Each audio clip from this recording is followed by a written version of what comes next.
Tuhan, kita jumpa lagi dalam renungan bersama dengan Harvest Ministry di penghujung tahun 2020 ini, dan tepatnya kita sekarang sudah berada di pertengahan bulan daripada bulan Desember. Kalau kita review pada tahun-tahun yang lalu, biasanya pada minggu-minggu seperti ini kita mulai sibuk dengan perayaan Natal. Tapi mungkin dengan suasana yang dialami oleh seluruh dunia, bukan cuma bangsa Indonesia, tapi kita semua merasakan secara global, maka saya melihat kok sepi-sepi saja.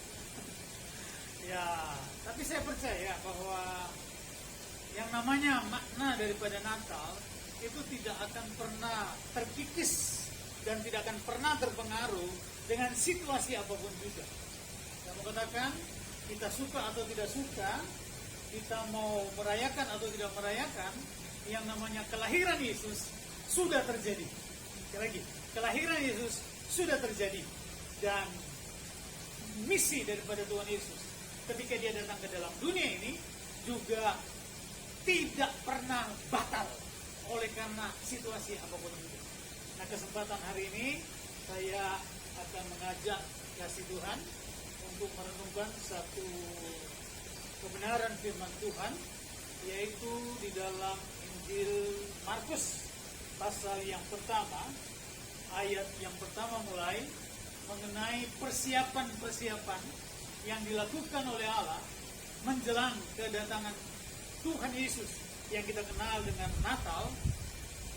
Di dalam Injil Markus pasal yang pertama, ayat yang pertama, begini bunyi firman Tuhan. Inilah permulaan Injil tentang Yesus Kristus, Anak Allah. Saya tertarik dengan kalimat, inilah permulaan Injil tentang siapa? Tentang Yesus Kristus, Anak Allah. Ada satu pesan yang saya dapatkan dari pembacaan ini. Ternyata hakikat daripada yang namanya Injil itu adalah tentang Anak Allah, tentang Kristus Yesus, tentang Yesus secara pribadi. Sekali lagi, Injil adalah bercerita, Injil adalah memberitakan, Injil adalah kisah tentang satu tokoh yang namanya Yesus Kristus. Tadi saya katakan, tidak pernah terpengaruh dengan apapun juga misi daripada kedatangan Yesus di dalam dunia ini. Entah itu sepi, entah itu ramai dengan gegap gempita, dengan sukacita. Yang penting yang kita bicarakan, yang kita harus tanamkan dalam hati kita, bahwa yang namanya Natal atau yang kita kenal dengan perayaan-perayaan Natal itu seyogyanya berbicara tentang satu tokoh yang namanya Yesus Kristus. Boleh kita mungkin sibuk dengan berbagai macam persiapan, boleh kita sibuk dengan berbagai macam mungkin kegiatan, tapi saya mau katakan jangan sampai tergeser dan bergeser dari hakikat yang secara inti daripada apa yang nantinya kita akan raya-rayakan di bulan Desember ini. Yaitu siapa? Yesus Kristus.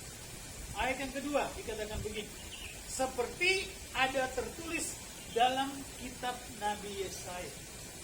Lihatlah, aku menyuruh utusanku mendahului engkau. Ia akan mempersiapkan jalan bagimu.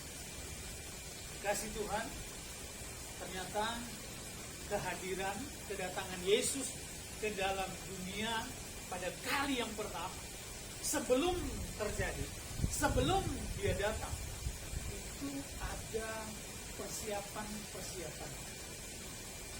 Dikatakan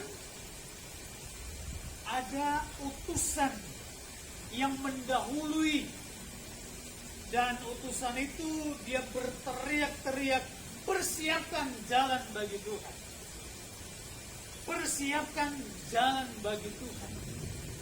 Ada suara yang berseru-seru di padang gurun, persiapkan jalan untuk Tuhan, luruskan jalan baginya. kasih Tuhan, persiapan untuk menyambut kedatangan Tuhan. Ternyata itu penting. Kenapa saya katakan penting? Karena yang datang ke dalam dunia ini bukan satu tokoh yang biasa-biasa. Bukan satu tokoh yang terdiri dari strata mungkin ekonomi, politik yang tidak ada artinya yang kita kenal dengan law. Tapi saya mau katakan bahwa tokoh yang hadir dikatakan dia adalah raja di atas segala raja. Oleh sebab itu harus ada persiapan, harus dipersiapkan. Kalau kita mau menanti kelahiran seorang bayi saja dalam satu keluarga, apalagi kalau bayi yang ditunggu-tunggu itu sudah lama dalam pergumulan, artinya dalam keluarga itu lama menanti kehadiran seorang anak dan lama tidak datang-datang, tapi tiba-tiba ada satu berita dari dokter berkata mengandung. Wow, biasanya persiapannya itu saya melihat kemarin di satu tayangan di mana nih, kalau nggak salah di Bumi Emirat Arab, ada satu pasang suami istri nanti kelahiran bayinya yang laki-laki itu diproklamirkan itu di gedung yang tertinggi di dunia dengan ucapan selamat datang anakku. Wow, itu ditayangkan di seluruh dunia. Saudara, saya mau katakan itu persiapan hanya seorang anak manusia biasa. Sampai sedemikian. Apalagi yang akan datang pada saat di mana dunia memang memerlukan yang namanya penyelamat, juru selamat, penebus dosa, yang mengubahkan kehidupan, yang menjamin kehidupan kekal, dan dia disebut raja segala raja. Tentu ada persiapan-persiapan. Sebab itu dari ayat ini kita lihat ada suara yang berseru-seru di padang gurun, persiapkan jalan untuk Tuhan, luruskan jalan baginya. Demikianlah Yohanes Pembaptis tampil di padang gurun dan menyerukan, bertobatlah, berilah dirimu dibaptis, dan Allah akan mengampuni dosa. Hal yang pertama tadi saya katakan bahwa kedatangan Yesus pada kali yang pertama sebagai juru selamat, dia harus kita persiapkan. Persiapan itu menyangkut dua hal yang saya ingin untuk saya dan kekasih Tuhan renungkan dalam bulan-bulan ini. Yang pertama, persiapkan hati. Dikatakan luruskan jalan bagi Tuhan. Luruskan jalan bagi Tuhan. Kita persiapkan hati kita. Kita persiapkan iman kita. Kita persiapkan hal-hal yang mungkin selama ini kita tidak pernah korek, kita tidak pernah lihat dan mungkin abai di mata kita, yaitu hati kita. Luruskan jalan bagi Tuhan. Tahun yang akan berganti sebelum kita meninggalkan tahun 2020.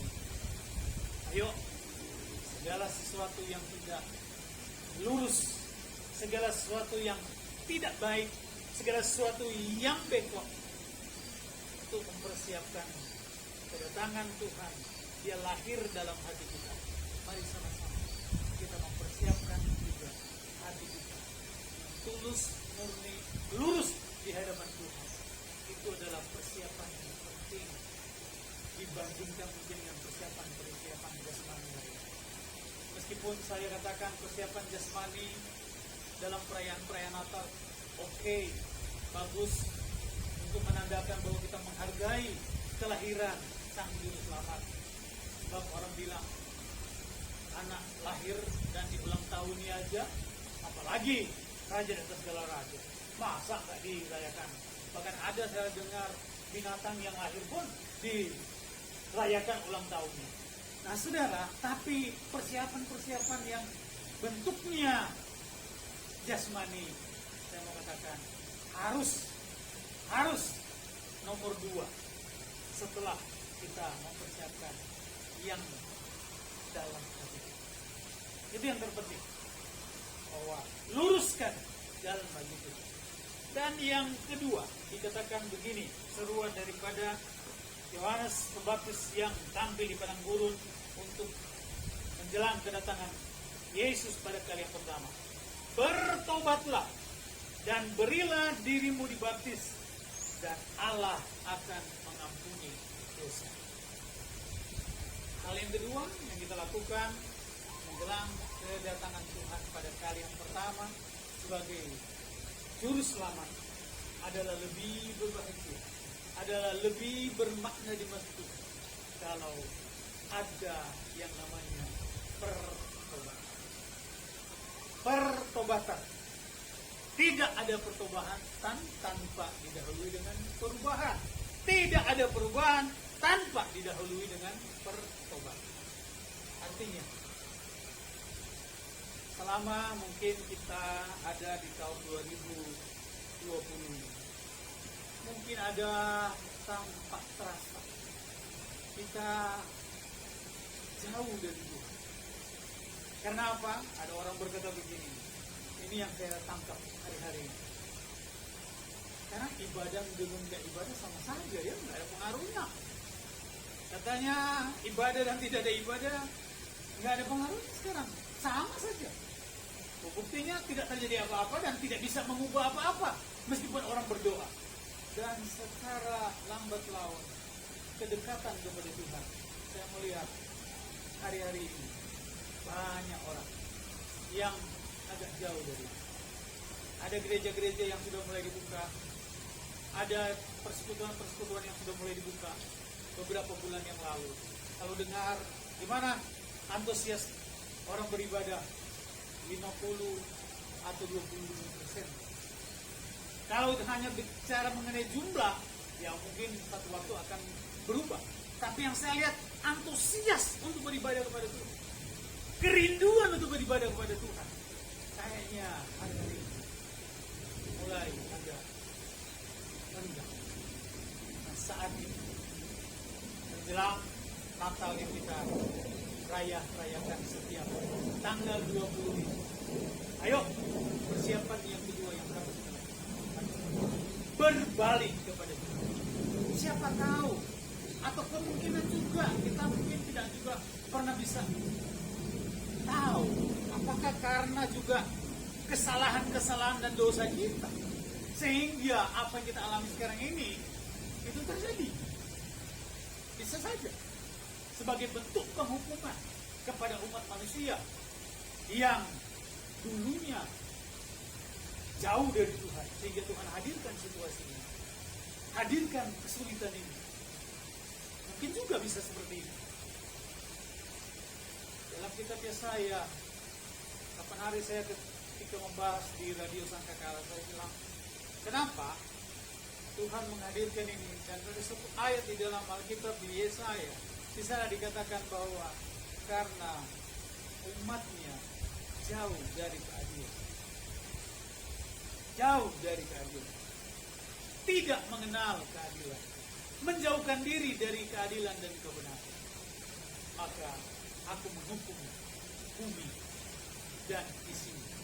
Ada kejutan-kejutan yang terjadi ketika manusia jauh dari Tuhan, memberontak di hadapan Tuhan. Momen persiapan Natal yang sudah mendekati. Poin yang kedua yang saya tekankan, ayo sama-sama kita berbalik kepada Tuhan. Berbalik dalam artian saya, mungkin selama ini kita jauh. Ayo sekarang kita balik untuk lebih dan kembali mendekat kepada Tuhan. Ini adalah persiapan Natal kita yang sesungguhnya seperti seruan daripada Yohanes Pembaptis. Persiapkan, luruskan jalan bagi Tuhan. Kembali hati kita menjadi murni.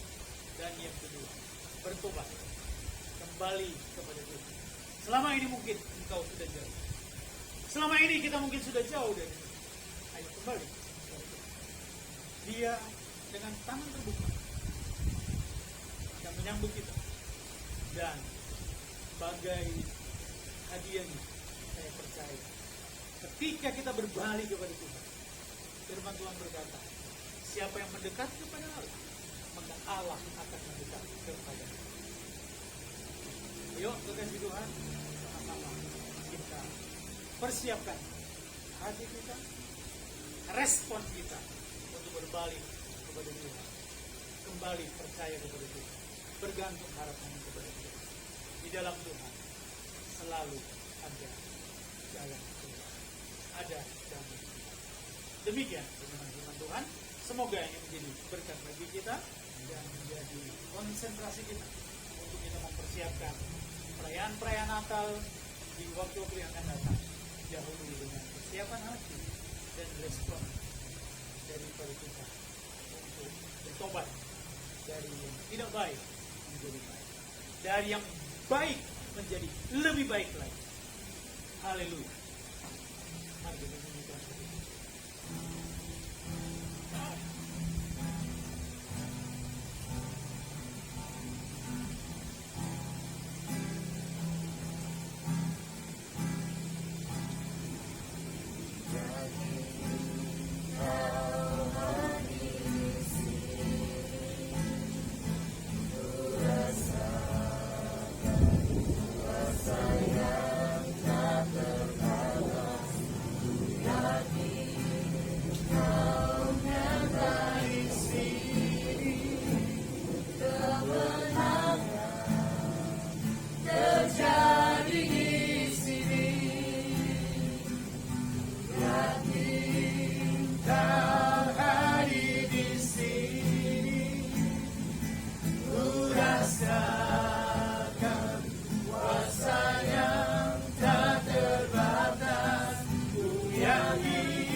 Saudara-saudara yang terkasih di dalam Kristus Yesus, mari kita satukan hati dalam Tuhan.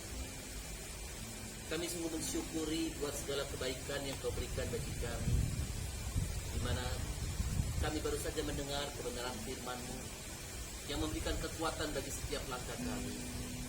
Karena kami tahu hanya firman-Mu adalah jawaban bagi segala persoalan kami. Hanya firman-Mu yang menunjukkan bagi setiap kami supaya kami boleh mengerti apa yang harus kami lakukan. Karena kami tahu di dalam Engkau adalah mendatangkan sebuah rancangan yang sungguh luar biasa bagi kami. Mungkin saat-saat ini berapa banyak kami yang hidup dalam kebingungan dan keputusasaan. Dalam kesempatan ini juga firman Tuhan katakan, berbaliklah dari jalan-jalan yang jahat, kembalilah kepada Tuhan, karena Dia adalah Tuhan yang maha pengasih dan pemurah. Dia sanggup mengampuni dosa-dosa kita, bahkan Dia sanggup memulihkan kehidupan kita, supaya kita terus bisa berjalan bersama Dia dan bisa melihat karya-karya yang sangat luar biasa. Karena kami percaya hanya Tuhanlah sumber daripada segala sumber yang diharapkan bagi setiap umat di muka bumi. Kami bersyukur dan berdoa juga kepada pemirsa yang menyaksikan acara ini. Kiranya Tuhan memberkati mereka dimanapun mereka berada. Kiranya Tuhan juga mengampuni dosa-dosa mereka dan memulihkan mereka, bahkan memberkati mereka supaya mereka tetap memiliki kekuatan dan semangat untuk kembali ke jalan yang benar dan berjalan bersama-sama dengan Tuhan dan melihat karya-karya Tuhan yang sangat luar biasa, sehingga hari-hari ke depan adalah hari-hari yang penuh dengan pengharapan. Terima kasih Tuhan, berkat-Mu melimpah bagi setiap kami dan kepada setiap pemirsa yang menyaksikan acara ini. terpujilah nama Tuhan dalam nama Yesus Kristus, mulai sekarang sampai selama-lamanya. Haleluya. Amin.